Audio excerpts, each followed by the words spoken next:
Right, hello. Today I'm going to show you how to make a monoprint painting using equipment that you will have in the kitchen or knocking around the house. Everything we have here you should have at home. So to start you off, you are going to need some paper. I've got A4 paper, tin foil.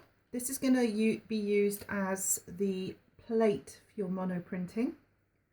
A pair of scissors, a fork, paintbrushes, any size will do, doesn't matter. I have acrylic paint that is quite runny. You can use poster paint, that will work just as well. Tissue, a rolled up piece of paper to use instead of a cotton bud. I don't like cotton buds, they're very bad for the environment. And a glass of water to clean my brushes. So I'm going to clear away the equipment. The first thing I'm going to do is prepare the tinfoil plate. Okay, so you'll be familiar with the terminology plate. A plate is the surface where we apply the design and the ink. Now, when you are doing this, you need to cut the tinfoil so it's larger than the image you want to make. My image is going to be about A5, which is about the size of an average birthday card, half of a piece of A4. So I'm going to use quite a large piece of foil. And I want to smooth the foil out.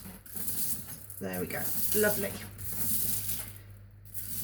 Okay, so that's the first step. Cut the tin foil ready to apply the paint. The second step, you apply the paint. Now we don't need lots.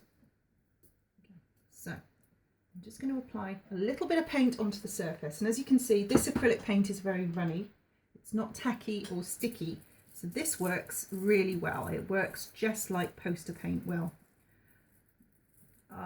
The thick and sticky acrylic paint will dry too quickly and won't work for this technique.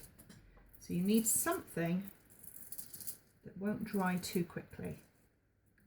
If you find that your poster paint dries too quickly, what you can do is spray a little water onto the tin foil before you start. So I'm using my flat brush, a quite large flat brush, to spread the paint across the tin foil, nice and thinly. There we go, nice and thinly, to create a surface that I can work on. I don't want it really thick. I want a nice thin coat, like you were greasing a cake tin, if you enjoy cooking. There we go. I'm going to put the brush in the water and clean the brush. Never ever leave paint on a brush. That's how you ruin them. So the first thing I'm going to do is I'm going to show you what the fork can do. So here's the fork. The fork, with its four prongs, can draw lines, lots of lines, at the same time. You see? And you can create patterns, twirls, zigzags, you name it, you can do it. There we go. You can use the other end of the fork and draw with that too. And the idea is we take away the paint and leave these lines.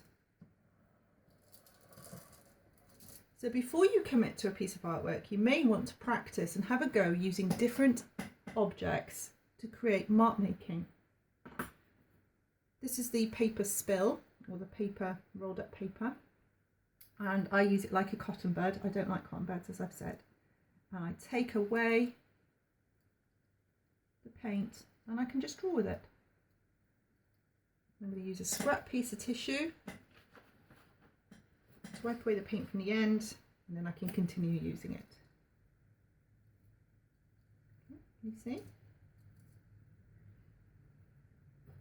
So different things make different marks. Here's the paintbrush. It's wiping away a lot. Or I can make it wipe away a little bit. It depends on how gentle you are, and how much pressure you apply to the brush and how you use the brush. So you can do zigzags, curly willies, spots, anything you fancy. So I suggest before you commit to doing your image, first have a go and practice with objects. You can even use your fingers. If you want to get messy, use your fingers.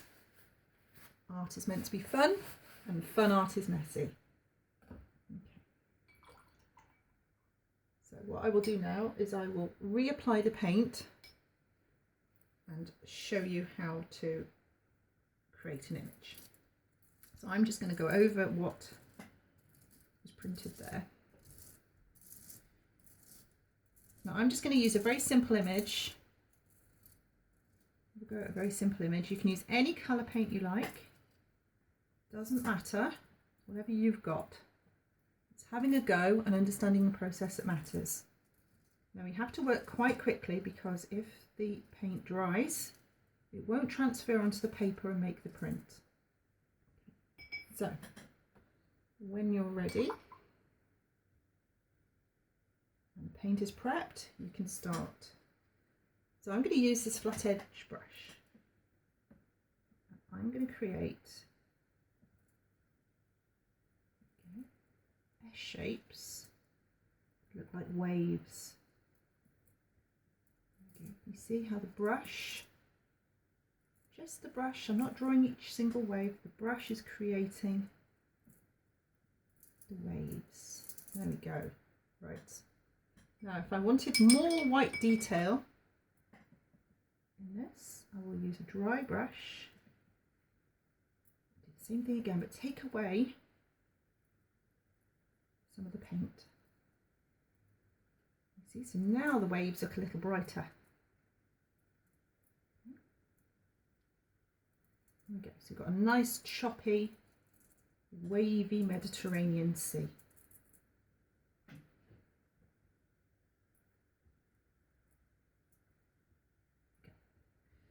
Right then, so the next part is going to be a sailboat.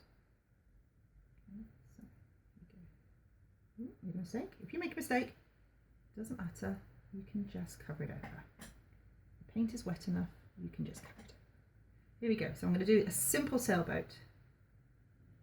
Don't expect a masterpiece. I'm not Neil Buchanan.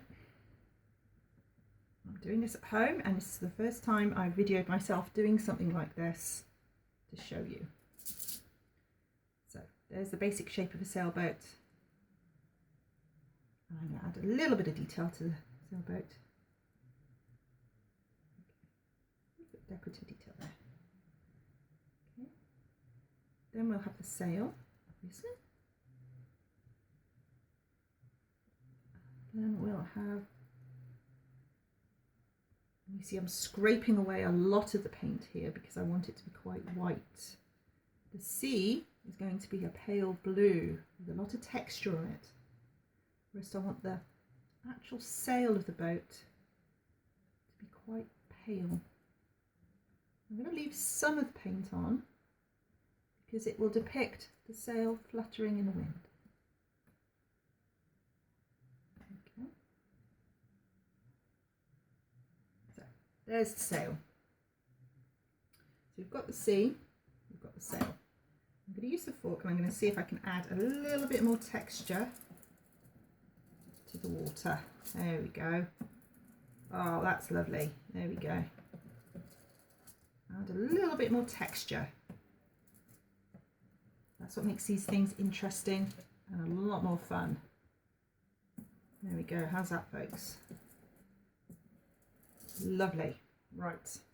The last thing I'm going to do, I'm going to use my paper spill and I'm going to use it to create clouds. Now I'm using circular motions and I'm removing some, not all, of the paint. I'm wiping it when there's too much paint on it, just to remove the paint off the spill. Okay, so here we go. I'm going to use a fluffy texture for the clouds. I want nice, summery, gentle, soft clouds. I don't want storm clouds today. It's only a Wednesday. I don't want storms on a Wednesday. So here we go. And there's the clouds. Now I'm happy with that. I think that's quite a nice little picture. So when you're happy with it, this is where you create the print. So you're going to need a piece of paper. I'm going to lay the piece of paper on top, and this is where it's important not to have too much paint. If you have too much paint, it will squidge and go all over the place. So we gently apply a little pressure onto the paper, not too much, just gently all over the paper. You can use your hands, okay, very gently. And then when you're satisfied that you've applied pressure all over, notice I'm not pushing hard, I'm gently stroking it. I'm going to peel away. Now I don't know what this is going to look like. I'm going to peel away the paper to reveal my Sailboat monoprint. So there's the plate. I think I can use that again. I will try. Take that away for a minute. Oh, there we go. There is my Sailboat monoprint. So when you do your monoprint, remember to think about the subject that you chose for your project. So it will be a cause or an endangered animal or something to do with the environment. So remember to keep with the theme and create your own monoprint painting. If you wanted to add other colours, you can add other colours. You can paint them on. But for your first one, try it like this. I'm going to have a go and see if I can get another print off the plate. There's still quite a lot of ink or paint on there. So I'm going to have another go. I'm going to put another piece of paper on the top. Because you might get two. Now this one's going to be paler. And it's often referred to as a ghost print because they're faint. So here we go, let's have a go, let's see what happens. So I'm gently rubbing the paper onto the paint. And here we go, let's have a look. 3, 2, 1. Oh, that's better than the first one actually. There we go. So, from one painting, I managed to get 2 prints using everything that you will have at home without using a printing press and also getting a little bit mucky. I hope you enjoyed my tutorial. I will also write the instructions down for you and put that onto Canvas and email it to you. If you have any questions or any issues, please feel free to email me and I will talk you through it or perhaps give you different instructions that will help you understand better. The most important thing is to have a go, enjoy it, and show me what you've done. Thank you for watching. Goodbye.